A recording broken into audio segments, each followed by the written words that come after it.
Alamin muli natin ang lagay ng panahon mula kay Pag-asa Weather Specialist Glyza Esculiar.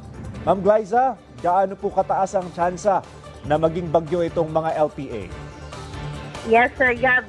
At explain ko po muna ang magiging lagay ng panahon sa loob ng 24 oras. Asahan pa rin po sa Palawan ang maulap na kalangitan na may kalat-kalat na pag-ulan at pagkidlat pagkulog dulot po yan ng easterlies.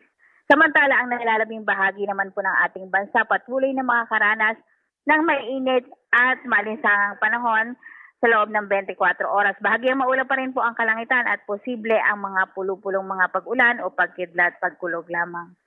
Ang tinatayang pinakamataas na heat index na na-compute po ngayong araw ay dito po sa Tacloban, Leyte, nasa 44 degrees Celsius. Bukas naman, ang inaasahang heat index sa Metro Manila ay aabot ng 38 to 40 degrees Celsius. Pinakamataas naman ang estimated na heat index bukas sa Palawan, Capiz, Iloilo at 44 degrees Celsius. Meron tayong dalawang sama ng panahon na minomonitor po. Ang una ay ang low pressure area sa loob ng Philippine Area of Responsibility.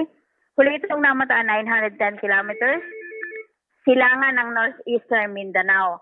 Itong low pressure area na ito ay hindi inaasahang maging ganap na bagyo at ito naman po ay makakaapekto pa rin naman po sa mga pag-ulan dito sa Mindanao at Palawan sa susunod na 48 to 72 hours. Samantala, isa din pong tropical depression ang namataan sa labas ng Philippine Area of Responsibility.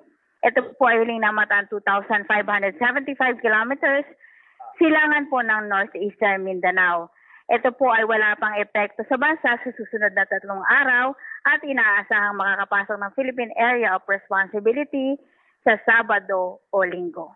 Yan po ang latest mula dito sa Weather Forecasting Center ng Pag-asa. Ito si Glyza Esculiar, nag-uulat. Maraming salamat po, Pag-asa Weather Specialist Glyza Esculiar.